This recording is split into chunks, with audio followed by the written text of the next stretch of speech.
अरे ये ननदो का हो? अठे बात बताएं। बतावा। आजकल हमारे सैया जौन है न हाँ, का करत हो? आजकल बड़ा बिजनेस वाला हो गया हुआ सुना। अच्छा, का करत हुए का करत हो? ठेला लेके घूमे गाँव गाँव हो बलमुआ वोड़ा पाव बेचे नाना दी।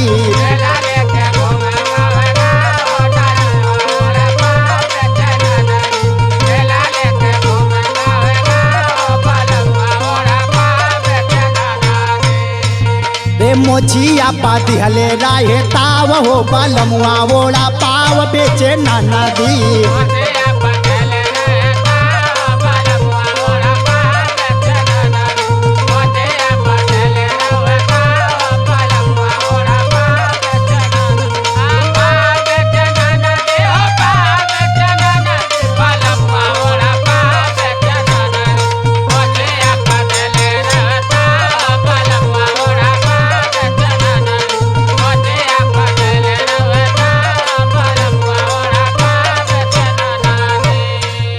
और जानत है ननदो का हो?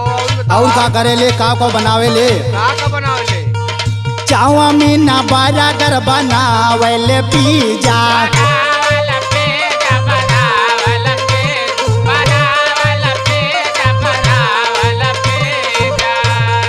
पहले सपोटा छोटा रहले हमर जीजा।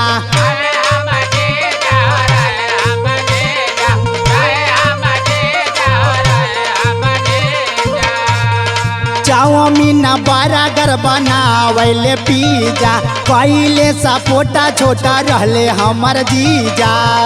का बात है? अरे बढ़ी गईल हमरो बाबा भाव हो बलमुआ वोड़ा पाव बेचे नाना दी।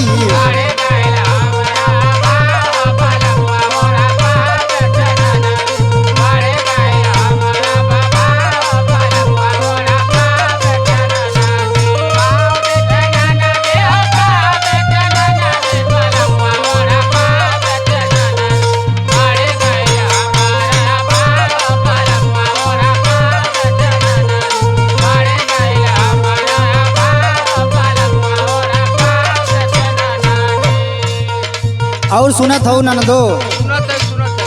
उनकर जब से नौकरी छूटल बाना हाँ, तब से वो गाँवे में रहले। सुना बाबा। नौकरी छूटाला जब से आई ले देहात में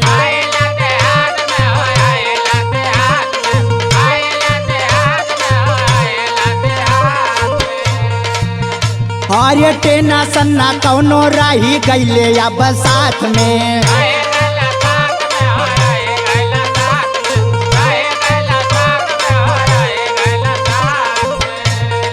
नौकरी छूटाला जब से आई ले देहात में टेंशन न रही गईले हमरे अब साथ में। का बात है? अरे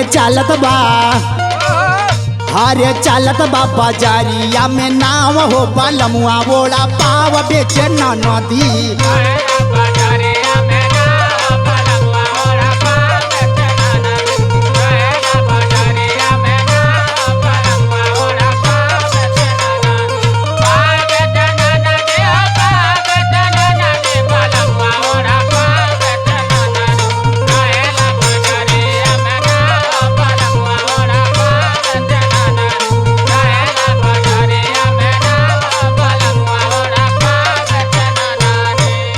और जानत हो ननदो हाँ, का हो? जब से ही वड़ा पाव बर्गरवा चाउमीनिया हो के चुआवा वाला अच्छा, जब से बनावत हुए ने बड़ा पैसा कमाते हो। हाँ और का कहलाने सुना झूलन गाढ़ौले हमके कीना दिहले साड़ी।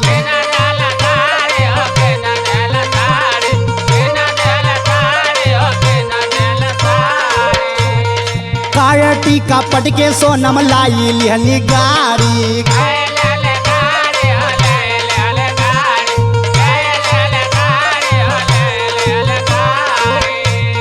झूलानी गाढ़ौले जब से किनले हमके साड़ी काटी का पटके सोनम लाई लिहले गाड़ी। अरे खत्म भइल खत्म भइल भोला के तनाव हो बलमुआ ओड़ा पाव बेचे नदी। खत्म भइल